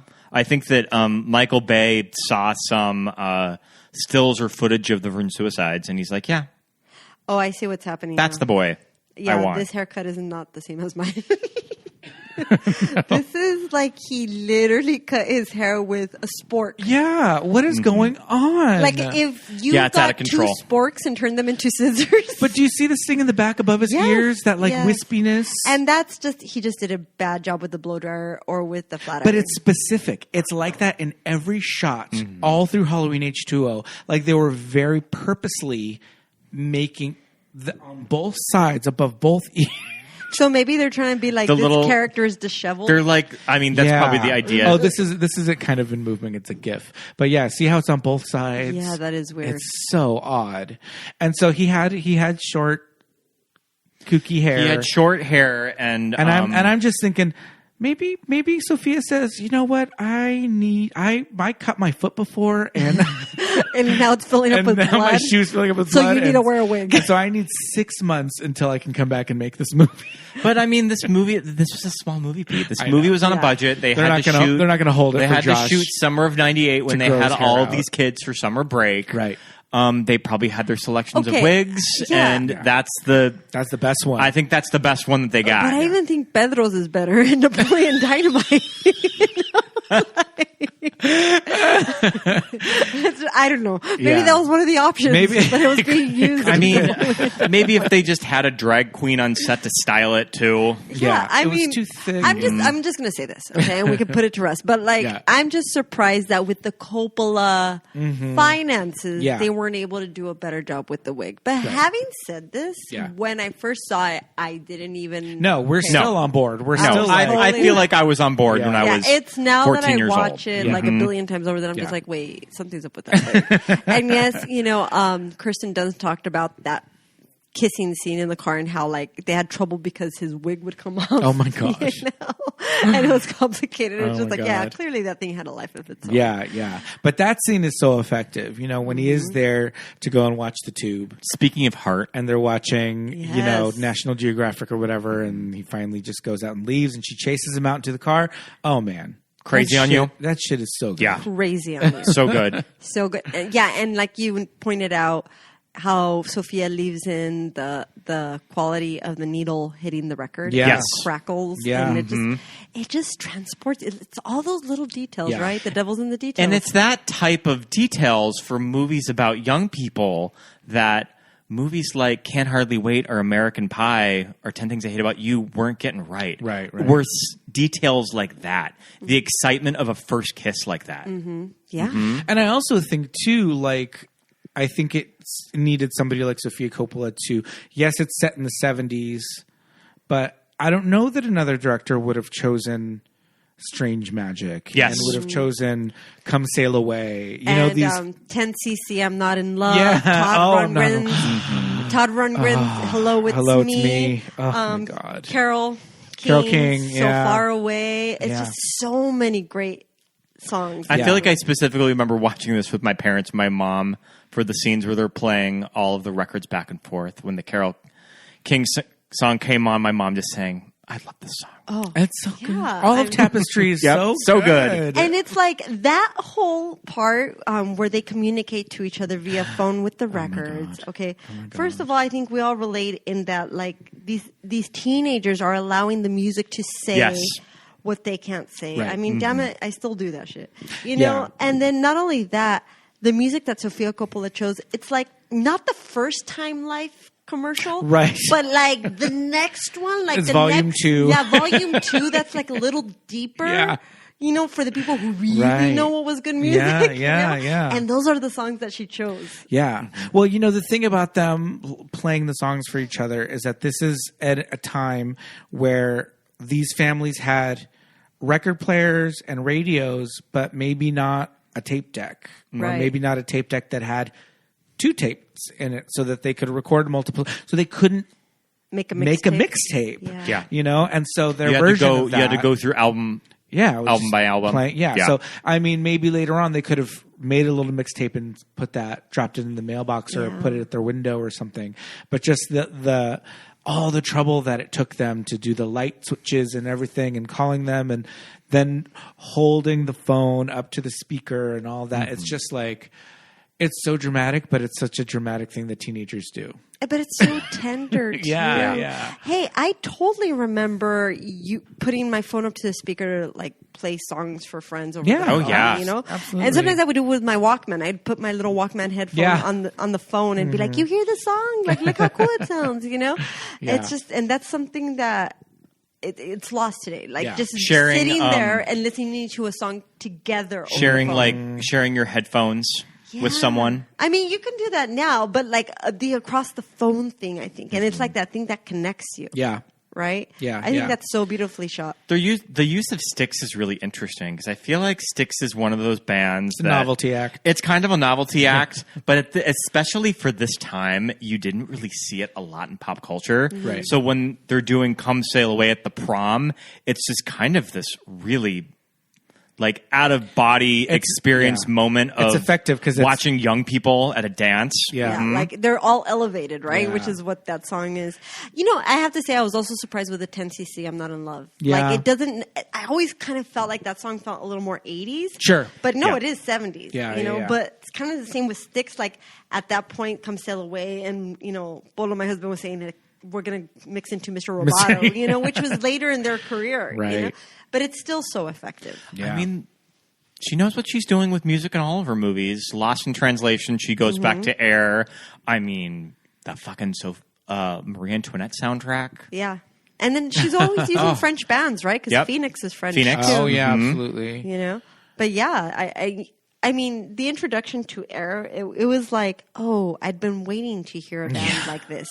Which naturally segued into Stereolab. Yes, you know? And yes. I remember the Playground Love was in a Levi's commercial around the time, too. Yeah, you're right. I remember that. And that song is, Playground Love is so sexy. Yeah. It is such a sexy song. You know? Great. Yeah. And it's just like, like, I think... even though sex isn't as good when you're a teenager, it is like hot because you're so horny. You're so horny. It's just like being so hungry. Like you're so hungry. Like Eddie Murphy says, like a freaking Ritz cracker. Like that's amazing, you know. Like, and that's why teenage sex is so hot because it's forbidden and you're on fire. Your loins are on fire. Your loins are on fire. Your loins are on fire. Absolutely. But I'm curious. Your favorite scenes in this movie, because we just talked about the phone scene. Yeah. And I'd have to say another one for me is when they're reading the journal. Yeah. All that montage. The opening clip that we from played. This episode, From this episode? Yes, yes. And that quote is, I'm going to bring it up because while we're watching it, I just think it's such a great way to describe women. I really appreciate it. Let me see. Here it is. It says... so the boys are reading the girls' journals, and it says, we knew finally that the girls were really women in disguise, that they understood love and even death, and that our job was merely to create the noise that seemed to fascinate them. Yeah. That gives me chills. Yeah. Like, honestly, because I feel like it's true. It's true. I think that women have this innate intuition, and... guys, men, like, get to make a lot of noise for us and distract us. You know what I mean? But if they let us lead them more, I think it would be a better place. Yeah. Absolutely. Right? Yeah. No, absolutely. Thank you. No, it's... And this goes back to, again, tapping into the divine feminine and divine masculine. That's what I'm getting at. You know what I mean? But I love that the way it's narrated, again, that these boys are so sensitive that now that they're describing it as men... they realize, that's what was happening. Like, these girls were actually women trapped in the body of little girls, and we were just entertainment for them, you know? And I just think that's so insightful and so beautiful. Yeah, yeah. What always stuck out to me was when they are on their way to the dance, and they're in the car, and the girls are just all talking at the same time. Only to each other. You get them out of the house. They're only talking to each other. They're not talking to the boys. They're just like, and that's that person. And talking that's that shit person. about the neighbors. I love it. Yeah. Because we used to do that when we were young, driving around town. And the boys are just kind of like, what the fuck is happening? Because I don't think they've ever heard them speak so much. Yeah. And it's the first time that they're all just, and they're leaving their parents. They know they're going to be, the dad's going to be a chaperone at the dance. Right. But it's like, they're going somewhere where it's just kind of like, not home. And we can like go and have some fun. And so the girls were just super excited and just talking. And the guys are just like, what's happening? I know. They're so fluttery. Yeah. The girls, they're so fluttery. And I think it's so cute. Like the sheer excitement. It's like going to Disneyland. But they're like, we're going out into the world, you know? Yeah. It's really sweet. Yeah. I have a few favorite scenes of this Tell movie. me. Okay. So I like the opening scenes with the boys, especially when they're talking about the Paul Baldino character. That he's the first one of their friend group that started wearing sunglasses. He's played by Robert Schwartzman from the band we figured out. Wait, but is that him? No, that's not him. The little foreign boy. Yeah. Oh, that's somebody else. I thought that that is Dominic Palzolo. Yeah, he's Italian, like from Italy. Yeah, that's his deal. He's my favorite. Okay, he's actually my favorite line in the film. Sure. What does he say? I love her. I love all of his stuff. I love all of those early scenes where you're setting up all of the characters of the boys. And I have to say, probably the scenes that I think about this movie the most are probably the saddest. Which is the very end when they go over to the house. They're going to go break them out and go take them on a road trip. They have a full tank of gas. And you see Kirsten smoking the cigarette in her living room by herself, and just this very pensive look on Kirsten's face when she goes to the door. That we have to wait a couple minutes for my parents to fall asleep. My mom's an insomniac, and we should just take our car. Mm-hmm. And just that very nonchalant, casual delivery of Kirsten, that she's so good. And then you see the scene of them in the car. Which is that moment, right? There's that fantasy moment, which... That moment of they did get to go on their road trip, and then it's revealed all of their fates and what happened to them. Well, what's interesting, this time that we saw it together... I thought to myself, wow, this moment where they fantasize about them driving away in the car, maybe this is a moment that they all die. Like, you know what I mean? Like their little spirits are free and they're on this road trip with these boys. But the other thing that I'm connecting to is, Kirsten Dunst in the movie Melancholia. Yes. She is so calm in that movie because she is dealing with depression. And they say that usually people with severe depression in the face of danger or death, they're actually the calmest. Yeah, sure. And that's what we're capturing in the movie Melancholia. Like Kirsten Dunst is the calmest out of all the family when the world's going to blow up, right? Yeah. And in this moment where the boys come over, Polo was watching it with us and he hadn't seen this in forever. So he was just like, why isn't she nervous about the parents? I was like, well, because she's about to kill herself. Yeah. Like he didn't care. He didn't remember that. And yet she carries that same calm that people do carry. When people, and again, this is trigger warning, when it is known that when people are usually going to take their lives, they show no sign. Like it's when people say morbid things that like they want to be stopped because, but usually when people really take their lives, people will be like, I had no idea. Like this came out of left. And like they showed up today totally calm, totally normal, like nothing. Yeah. And that is exactly what Kirsten Dunst is embodying at that moment. Yeah. It's really fair. And it's just a very complex character for a young person to play. Yeah. Too. It's why she was so good in stuff like Interview with the Vampire, of just sort of, there is this very pensive quality about her. Yeah. Behind the eyes that she's super cute, but there is this, I hate to say old soul just because it's such a lazy way to describe child actors, but it's kind of true. I think it's something in her eyes. Yeah. I think it really is the shape of her eyes and the way they kind of droop down. It gives her this like soft, pensive look, but then she has that sweet smile that if she chooses to have, and you see it when the girls are having lunch and she's just like, thanks mom, like 2 breads and just me. Sandwich, and yummy, in that Kirsten delivery. Yeah. And she's just like, like she has these moments where she could definitely access her little girl, her youth, her innocence. But there's something in the way her eyes are shaped. And clearly, it's not just the way they're shaped. It's, what she activates behind them. But that's where you're like, oh, there's something so much deeper behind this person, Did you know that the arm hanging out of the car is not Kirsten? It's Sofia. Oh, really? Yep. I did not know. You just creeped me out. Kirsten mentioned that. I don't know why that just scared me. Kirsten says that she never actually died on film because it's Sofia. So there's just some kind of eerie beauty about that she never got to die on camera. It's Sofia. Mm-hmm. Probably I don't know why I'm scared. Probably just because they didn't have her when they were doing the second unit stuff of the pickups. But that's Sofia. That's Sofia's arm in that. That's cool. Arm out of the car. Yep. I wish I knew more behind. Like I don't know. I feel like I've seen all of the interviews for this movie. Like everything that's out, I've seen. Mm-hmm. Everything. Everything. It's pretty close. Peter, let's create. Have you seen this? There was a really cute. I take out my chart. There was a really cute reunion that they did for EW in 2020 during the pandemic. I saw that when it turned 20, they had all of them do a Zoom. That was really sweet. Mm-hmm. All the Lisbon girls, Josh and Sophia, did a call. What do we? Yeah, but they didn't have the parents. I'm curious. What do we think about Kathleen Turner's character and her acting in this movie? Her voice is... I know it's iconic. It's that iconic Kathleen Turner. It's Jessica Rabbit. Mm-hmm. Well, it's kind of interesting in Kathleen's career is that she didn't really play the mom all that much at this point, up until this point of her career. Okay. Well, no, she had in the 80s. Yeah. When her career really took off after Peggy Sue got married, she started doing very sexy, sultry roles. Was she in War of the Roses? She was in War of the Roses. Yep. With Michael Douglas, and she was in Romancing the Stone and Jewel of the Nile. Right. Body Heat. And she's in Body Heat. Oh, well, I shouldn't say that she hasn't played iconic moms. Serial Mom, hello.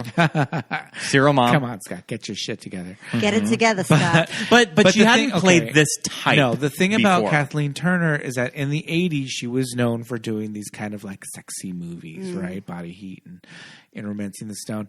And then, she just didn't maintain as sexy of a figure Hollywood standards. Hollywood standards would I know hold. that she's had a lot of health issues too. And so there was a point where she kind of went away. And when she did come back, there was a little bit of backlash as to like, oh, what happened to Kathleen Turner? Life. Which is unfortunate, And she famously played for laughs. And I don't know if it's mostly because of the voice or if it's because of her looks, but on Friends, she played Chandler's father, who is now we would refer to this character as a trans character, but in the 90s, his father was a drag queen. I don't even know what the writers even knew what they were doing with that character too. No. If you were to actually ask them, and to have a character that does drag and be played by a female actress, a cisgendered female woman, to come out and be like, I'm a man in a dress. Pretending to be a woman. It's like, what are you doing there? What is the thought process behind that? I don't know. I always kind of felt bad for Kathleen Turner in that role because it's just like, we don't have any female roles for you, but you're gonna play this you man. could be a man. Yeah. Which just shows you too, going back to being, in a marginalized, category, whether, you're gay or a woman or a Latino gay man, which we're all here at the table. Like, let's talk about Kathleen Turner as a woman in Hollywood, playing this character, like a drag queen, which is already people who are like, okay, you're not accepting me for who I am. Right. And it's just the irony in that. And if they had said then, if Chandler said, my father transitioned and is a woman, is living as a woman, it would have been one thing. Right. And Kathleen Turner. Well, there's just not there's just not trans actors in the 90s. It's just a different time. But they didn't say that. Right. They were like, this is my father. This is his name. And he it was is a just drag a big, queen. big joke. And it was a joke. We should probably go over Kathleen's filmography. That when you look at it, she made Body Heat in '81, so that was her big. Yeah. That was her big breakout. And Peggy Sue Got Married was pretty early. And 80s. when Peggy Sue Got Married was 1986. She got her only Best Actress nomination, and I want to feel that she got a lot of heat from a role like Body Heat. Just because it was so sexual, I think that she kind of got a lot of backlash from that. I never saw it. Now I want to see it. Romancing the Stone, she's so good in. Yeah, I remember. I love that movie. Yeah, very funny. But nobody did the 80s like Kathleen Turner. I mean, what a filmography. Yeah. Voice of Jessica Rabbit. Yeah. But how cool that Sofia Coppola. Yeah. It's very, And it's probably not who I would think of casting as the mother if I was looking at the script. It's very interesting because she had never really played this type of woman before. I think that was kind of what I was going for. Right. Not necessarily that she hadn't played a mother, but not this type of mother. Right. But again, I think maybe it also works because the mother is more like the alpha male in the relationship. So she's more stoic and just hard. Even though she claims at the end of the film that there was a lot of love in the household, you never see them being affectionate with the girls. Right. You never ever see it. Even when Cecilia is trying to share with her in the kitchen about the endangered animals, like Cecilia already has had one attempt at taking her life. Yeah. I don't know. Look, I'm not a mother, but I would freaking put down my dishes and be like, okay, honey, this is like, tell me about it. Tell me more about it. Like, you know, Tell me more about why it. don't you go lie in bed with me and we'll talk about this. Yeah. It's just like, give that kid all the love and attention, right? Yeah. And but her character is so stoic. Right. And you can't blame the parents because we don't know what upbringing they had, but I think that's why she works so well as a mother, because she is cold to a certain extent. Yeah. You know? Yeah. It almost seemed like she just didn't know how to relate to them, even though they're girls and she's a woman. It's like, but it would be one thing if it's the father who's just like, I can't relate to these girls. Right. But she almost was like, looked at them or treated them as if they were just like, I don't know, yeah, and I think that's more common than we think. You know what I mean? It's just like every generation has a different development, but I do think that, who knows what kind of relationship she had with her mother and her dad and all that good stuff. But I do have one argument, which I brought up to you guys while we were watching the movie, is that if this is truly a Catholic household, I don't think she would have allowed tampons. Like being as strict, when they go into the bathroom, they open the cupboard and there's all those boxes of tampons. Yeah. Honestly, like I mean, she does have a lot of daughters. That's a maybe house. she just caved. It doesn't matter though. Like you know what I mean? Being that she's so strict, we're buying this story that these parents are so strict, and clearly their main concern is that they don't defile themselves. I don't see them allowing them to use tampons. I agree. I absolutely agree. And I often think of like in movies or TV shows when I see that characters have like stickers on their bedroom doors. Oh yeah. I'm like, are you fucking kidding me? My parents would not. Hail to the no. Do you know who would have stickers on their bedroom doors when I was young? Genevieve and Nick. Yeah. That would have never flown with my mom. Stepbrother and stepsister. Oh, okay. Yeah. And but that's the thing that I'm like, if they're this strict, they're letting them get away with. Like, and that was the other thing. I was like, they're very messy. Yeah. Like the daughters, and my parents did not have that. Like, granted, my parents were lenient in a lot of ways for being Catholic, Mexican parents. But yeah, my parents were all about the cleanliness. Yeah. Like, I had to be spick and span, and I didn't even try to use tampons in high school. Like, and when I did it behind my mom's back. Like, and she just would have been like, "No, not yet," because that means you're ready for next thing is sex. Yeah, the tampon is first, and next is the sex. Wow, yeah. It's just that mentality. But yeah, so I those two things I don't buy. Yeah, it makes yeah, but and that's interesting because that's something that like Scott and I would be like, oh. Yeah, no big deal. Yeah, I never would have thought of that. Right? Yeah, through the lens of a woman. But and then I have to say that my favorite quotes is, I love her. We talked about that one, right? Yeah. But also, obviously, Doctor, you've never been a 13-year-old girl. Yeah. I remember my sister loved that line when I watched this movie with her. Yeah. And I know it's kind of a joke, because Danny DeVito basically asks her, like, I can't imagine why you would have taken your life. Yeah. Seems like you had a good life. Yeah. And she's like, obviously. You're a teenager. What kind of problems do you have? Yeah. And I honestly don't think it's just being a teenage girl. I think it's just being a teenager. It's really freaking challenging. Yeah. But, it's this thing that this little girl, a child, 13 is a child, regardless if you're a teenager or not, right? And she's a girl, and she just attempted to take her life, and they have her sitting in a chair, and he's at a desk. This is not what we think of like therapy these days. And it's Danny DeVito, and it's like, okay, we love Danny DeVito, but he's a 50-something-year-old dude, and he breaks out the with the Rorschach test. It's like, this is not somebody that she's going to feel comfortable talking about her life and her problems and her feelings, but this is what's available to her at the time in the 70s. And maybe she's even lucky that she's getting some kind of therapy. And if you notice, they're just putting Band-Aids. Like, they benefit from socializing, have a party. And it's just like, how about she would benefit from you sitting with her and asking her, like, what's happening with you, babe? Like, what are you feeling right now? Let's get in touch with that feeling. And what can we do as mom and dad to help you feel listened to? Yeah. Seen. How about hugging her?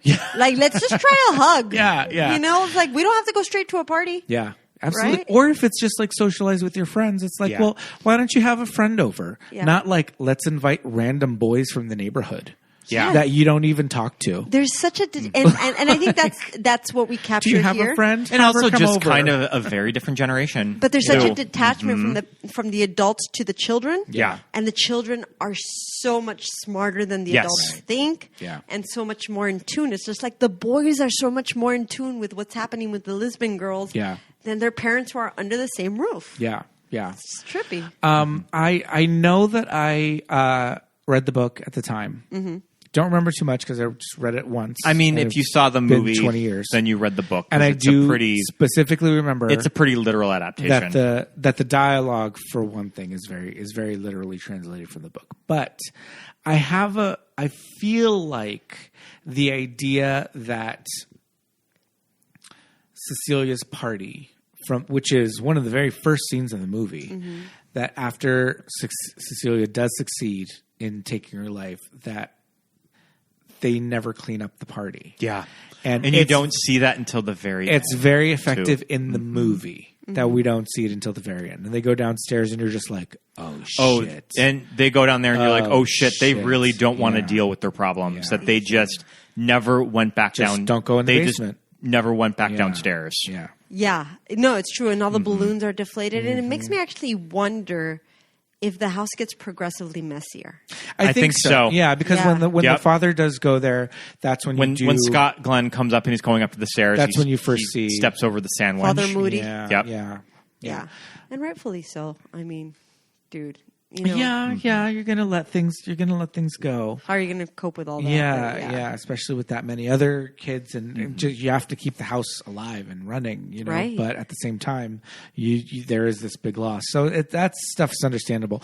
But yeah, I think not seeing the basement until the very end, until that very last scene, that it's super effective in the movie when you realize it, you're just like, oh shit. And it's interesting, as dark as the theme is of this movie, and everything we've been describing sounds so sad, and yet when I saw this movie and I left the theater, that's not what I felt. Yeah, like it still feels so beautiful, and when I recall that movie, when I think about that movie, I don't feel sad, I don't feel dark, I feel like, oh, what a beautiful movie. And that's a very tricky tone for a director to get too. That you can't. Yeah, like that's not really the takeaway when you're. Yeah, it's like this movie about clearly about death. Yeah. But that's not. It's like it doesn't even feel like. Like I don't think that Sophia would probably describe this as a movie about suicide. No, at all. It just happens to be the circumstance by which we are witnessing these teenagers move through, which is the same tone for Marie Antoinette, right? Absolutely. Yeah. Like it's we just happen to be witnessing Marie Antoinette, which Sofia Coppola, we're talking about her version of it. It's just like she's capturing just this teenager who happens to be a queen. Well, especially with Marie Antoinette, kind of like the Verdun suicides, that we all know what Marie Antoinette's fate was, that she got her head cut off during the revolution, but the movie never goes there. And it's never about that part of her life. Once she leaves Versailles, the movie's done. Right. Yeah. And it's just, again, we're peeking into Marie Antoinette's life in a very intimate way, in a way that we probably would have never seen. And I think that that's what she's doing here and what she is so talented at doing. We jump really fast to Lost in Translation. Yes. Scarlett Johansson being alone in the room, feeling disconnected from her marriage, trying to figure out where she's going next in life. Like all those themes are happening, and they're happening in Scarlett's head. And yet Sofia Coppola is capturing this. Right. I think for me, at this time in my life, I was very much into movies, obviously, still am. And, seeing it and appreciating it for what it was, I was just like, yeah, I think the thing is, it was like, it's a dark story, but it was told in such an innovative way. Yes. And I think for me, my big takeaway was like, she did so many things for a first-time director, for somebody so young. She did things that I had never seen before in a movie. Absolutely. We got to give her props. Yeah. And so that was why I was like, wow, that was really cool. As a film, I was very impressed by it, and you still are, like when you watch it today.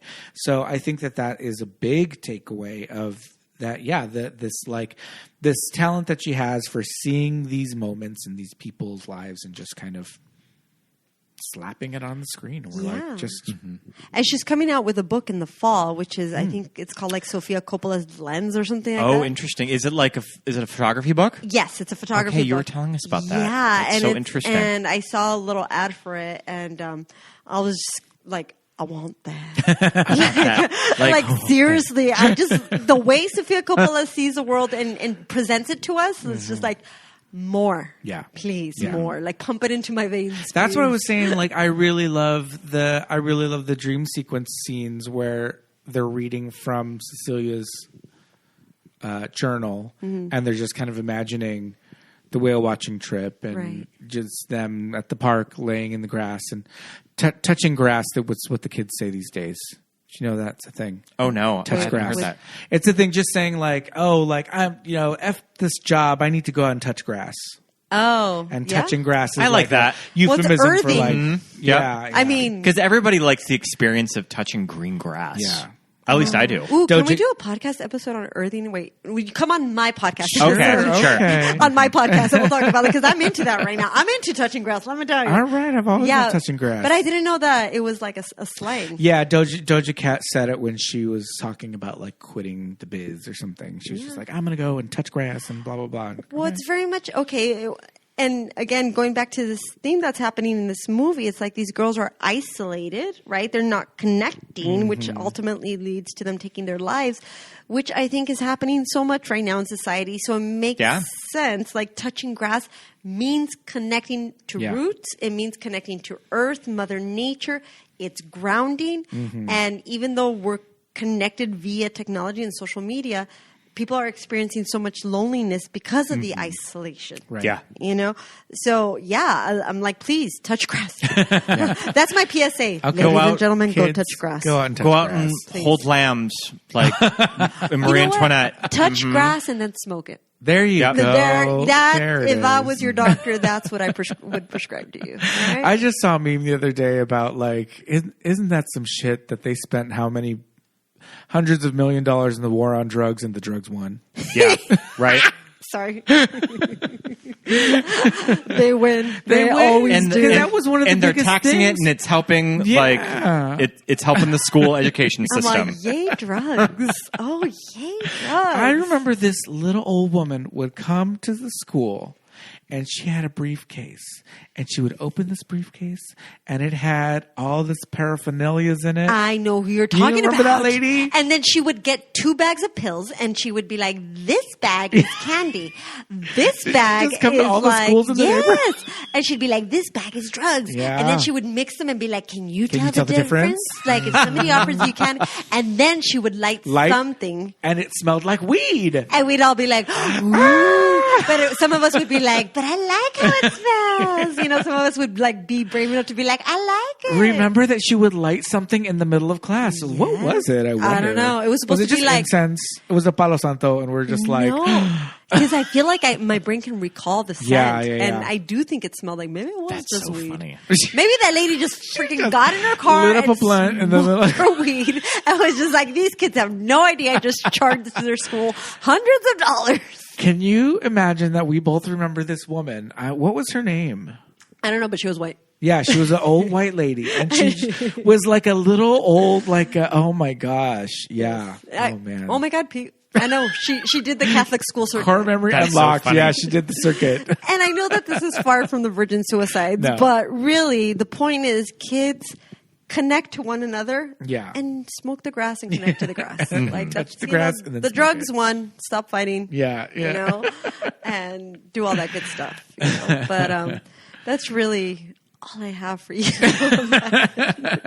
Good. That's enough. When does Sophia's Elvis movie come out? I didn't even know that was happening. Yeah. About the story of Priscilla. Well, they were shooting it very recently, so it's probably all done. Let me look it up. See if it has a release date. So is it, you said it was through the eyes of Priscilla? Well, it's Priscilla's book. Okay. Yeah, I think it's called Elvis and Me. Okay. I think. It's called Priscilla. Oh, it's called Priscilla. So there is no release date for this, but yeah, it did just shot.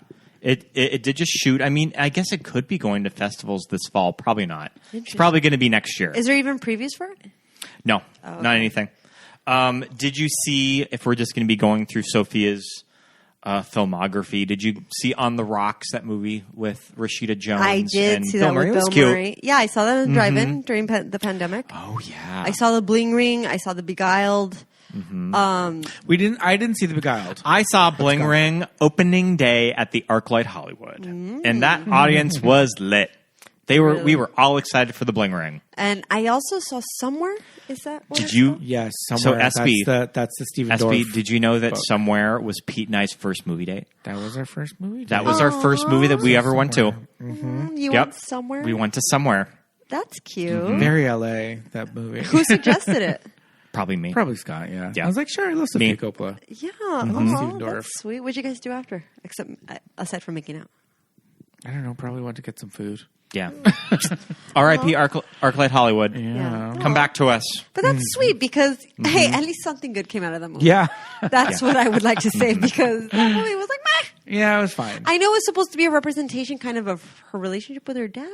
Oh, interesting. I mean, I know this one is the one with her. But she has this thing going on with daughter-dad relationship. Okay. I can definitely see that in a movie like On the Rocks. We had never seen a very Murray Christmas until this past holiday season. I just hadn't gotten to it yet on You saw Netflix. it with me. Yeah, we watched it with you. We came over and watched it. Yep. Yeah, I see it every Christmas. Sofia Coppola is a very Murray Christmas. I adore that. Yeah. What would you call it? Like a showcase. Yeah, yeah. It's like a showcase. Yeah. So. But sometimes Sophia kind of kills me about just kind of how nonchalant she is when she talks about her life, that she was given the Virgin Suicides from one of the members of Sonic Youth. But just kind of offhandedly says that like it's no big deal. But I kind of think she has that tone about everything. Yeah. But just like that just that very You're not cool. friends with Thurston Moore, Scott? I mean, he gives me book recommendations all the time. Well, you know which one I'm going to get to say in November? That I went to the Vatican because my sister got married there. That's right. Is wild. And we don't have to include this, but I'm just saying, like, that's something that I would say nonchalantly. Yeah. You know, like, well, I was at the When I Vatican was at because the my sister Vatican. got married there. How did they swing that? They just asked. They just asked? They have one of my sister's fiance's friends. He was a security at the Vatican. Oh, So they interesting. have that connection. Is it just sort of a thing that you just walk up and then you say your vows and all of that, and then it's just... I know it's a private wedding. I mean, It's the a Pope. private wedding. The Pope Wow. isn't marrying them, but Yeah, they're getting yeah. married in the Vatican. Wow. at St. Peter's. St. Peter's Yeah. Cathedral? Yeah. Wow, I've been St. Peter's Cathedral. Yeah, It's massive. So, just to be gentle on Sophia, and this is what I'm going to say, okay? This is what I'm going to say, okay? As a woman, feminist, supporting women, Yeah. I have made a commitment not to talk shit about any woman All right. unless she's hurting other people. Okay. So I don't have to completely agree with their lifestyle, but I don't want to speak ill of Sofia Coppola because you know what? Yes, she's had privilege, and it made it easier for her to become a director. But that's still not easy. It's still not easy. And also look at like Martin Scorsese and Steven Spielberg. Yeah. They all have kids. Yeah. And it's not like you're seeing Max Spielberg directing any movies. Right. That they don't really have the creative drive to do it. I mean, Francis Ford Coppola, he directed arguably one of the most famous American movies ever made, The Godfather. Yeah. So it's like, how are you going to compete with that? Exactly. But it kind of... I don't think Sophia was very intimidated by it, and that's very empowering. Yeah, and that's why I think she has this nonchalant spirit. Yeah. Just kind of like, I'm She's going to like, try to make this of course I movie, can do it. Sure. You know? Yeah. And I don't even think she's like, and if it doesn't work out, oh well. Like, I just kind of, hey, look, I'm projecting, I don't know, but she has that vibe. No, absolutely. Yeah. I tend to agree. And she's got the champagne to fall back on. I mean, there's that. She won an Oscar on her follow-up movie, The Virgin Suicides. She won the screenplay Oscar for Lost in Translation. Oh, I didn't. Yep. I didn't remember that. Yeah. Not a lot of female screenwriters had won Oscars at that point, and also she got a Best Director nomination, like the second ever at that point. Which reminds me, have you seen the documentary "This Changes Everything"? Sounds familiar. No, It's I with. think so. Well, I feel like because I just listened to your podcast on today's podcast that was released. Legally Blonde? Legally Blonde. Reese Witherspoon is on that documentary, and it's just about does women. she talk about her production company? Yeah, but it's just about women in film. Sure. And the history of it, and just how all these movies have been made, by men, for men, and really just how I feel like, yay, Sofia Coppola, like you put something on the map. Yeah. And, Yeah. She did it. And what a great way to use your privilege. Yeah, exactly. Absolutely. Yeah. Yeah. So yay. She could be like a DJ. Yeah, or she could do nothing, and which is fine too. But I'm grateful for what she's brought to film, Or do nothing. Yeah. and even though sometimes I see her interviews, I'm like, oh, she's a little dry, but I'm just like, F it, she's a woman. Get your money, girl. Yeah. Get your money, girl. if she doesn't necessarily express herself in an animated way, she expresses herself through her films, and that's a Exactly. way that we can Exactly. relate to her. Eso. And I think all of us related to this movie. Maybe not its themes, but its just general vibe. Exactly. Yeah. And I think if I were to encourage anybody who hasn't seen it, watch it for the vibe. Yeah. Like it's a movie about people taking their lives, but I promise you won't. I can't promise you because some people, if you like this podcast series, you're gonna like this movie. How's that? Yeah, absolutely. Yeah, like because That's you already have a very interesting spirit and openness to you, so you'll definitely catch that this movie. It's true. I think that you cater to a certain audience, and it's an audience that I love to be a part of. I get to tell you that every Friday I put you on, and my husband's like, so which movie did they do this week? And I just love listening to you. And I'm just, grateful that you even consider me to be on the show. Oh, well, thank you so much for coming on. Yeah. And I know for a fact that you listen every Friday because when we're late, you're like, where's the episode? Yep. I know. I get a text message. I love it. And, it's funny because as somebody who has her own, podcast as well, like, the story I tell myself is like, well, nobody's waiting for my episode, but isn't that wild? I congratulate you to say that if I'm waiting for your episode, I'm sure I'm not the only one. Yeah. Mm-hmm. And I don't think I'm there yet, but your consistency and your commitment to this niche, this theme, this voice, this platform, it's really awesome. Thank you for doing what you do. Thank you so much. Well, thank you so much. And thanks again for coming on. This was a lot of fun. We love it as always. Why don't you tell the listeners a little bit about where they can find your show and what you're all about? What I'm all about? Yeah. Well, I am a life coach and my platform is Goddess Fix Your Crown. So I do cater primarily to women, but believe it or not, I do work with men and I love that. And so, we just launched a podcast about 3 months ago. It's called Goddess Fix Your Crown. And you can find it on Spotify, Apple, anywhere you find podcasts. Mm-hmm. But it's really, we cover different themes. It's like a toolbox for empowerment. So there's the business of being a goddess. There's goddess love and relationships where we talk about different themes in love and relationships.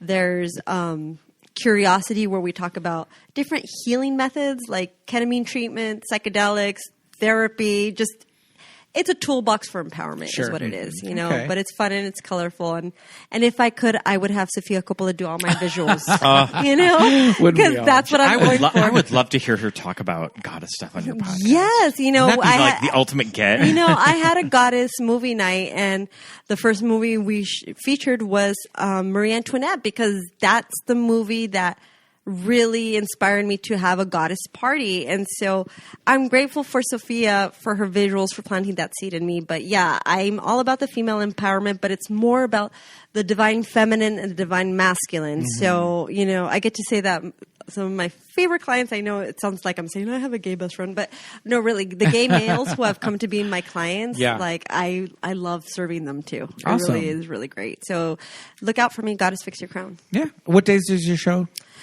I'm trying to be consistent on Wednesdays. Okay. So they come out every week, but I'm trying to be consistent on Wednesdays. But sometimes they teeter over to Thursdays and Fridays. Okay. Depending on the editing. But fair. But there is something every week. All right. I'll give you that. Sounds good.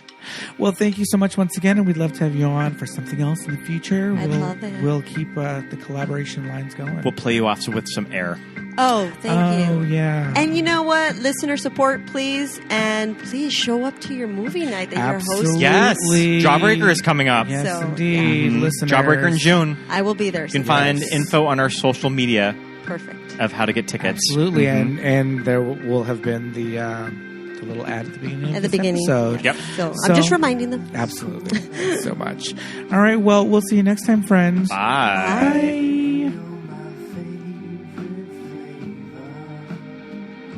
And thanks so much for listening, everybody. Another fine episode. We love our guest, Espie Quintero. She's always great. An insightful guest on our show, and we got some really great feedback last time she was on. So great big thanks to Espie for coming on the show again and providing some great insight into the virgin suicides. But I think right now it is just about that time. It is time for some Patreon shout-outs. We want to say a great big hello and thank you to all of our patrons, including Will, Adam, Chris, Andrew, Laura, Thomas, Whirly Flower Frog, Brenna, Jessa Rabbit, Lawrence, Danielle, Lisa, Alexis, Thomas, Mark, Jackson, Millie, Ted, Benny, Jermel, Melanie, Susan, JJ, Shelby, Heather, Muffy, Jamie, Drew, Genevieve, Dawn, Joshua, Emma, Melly, Aaron, Jessica, Nick and Shannon, Christine, and finally Rufino. You guys, thank you for being patrons. Head over to patreon.com/movies that made us gay. We're right smack in the middle of RuPaul's Drag Race All-Stars Season 8 recaps. Yeah, we're doing a weekly review show of that. Those episodes are dropping on Monday. And, you can check those out on Patreon. If you are at the $5 or above level, you can listen to those bonus episodes. We also have over 30 bonus commentary tracks. Watch with us commentary. We pick a movie, we watch the movie, and provide a commentary track as the movie is playing. We give you instructions on how to sync it up so that you can watch it with the commentary track, or you can just listen to it as a bonus episode. They're really fun that way too. But it's actually super fun if you sync it up with the movie. It's kind of fun listening to the commentary that way. So head over to patreon.com/movies that made us gay for some more information on that. And thank you so much to all of our patrons. Keeps the show up and running every week, ad-free for you. And we'd love it if you would rate and review the show. Head over to Apple Podcasts or Spotify and give us 5 stars. If you're on Apple Podcasts, and you can also leave us a review. We'd be glad to read it in front of or at the end of an upcoming episode. We haven't had a review in a while, so I'd like to see a new one. Come on, listeners, head over and do that. That's on Apple Podcasts. But yeah, on Spotify, you can give us a 5-star rating as well. And just whatever platform that you do listen to us, hit the subscribe button so you can be alerted when brand new episodes drop and all that fun stuff. You can follow us on all of our socials. We are at Movies That Made Us Gay on Instagram and Facebook. We're still on Twitter. We're at MTMUGPod. And, if you want to follow our socials, my name's Pete. I'm at Peter Lasagna on Instagram and Twitter. And you can follow Scott's Letterboxd, and he's also at Scott Youngballer on Instagram. So thank you so much, everybody. Another great episode. We will see you next week. Bye.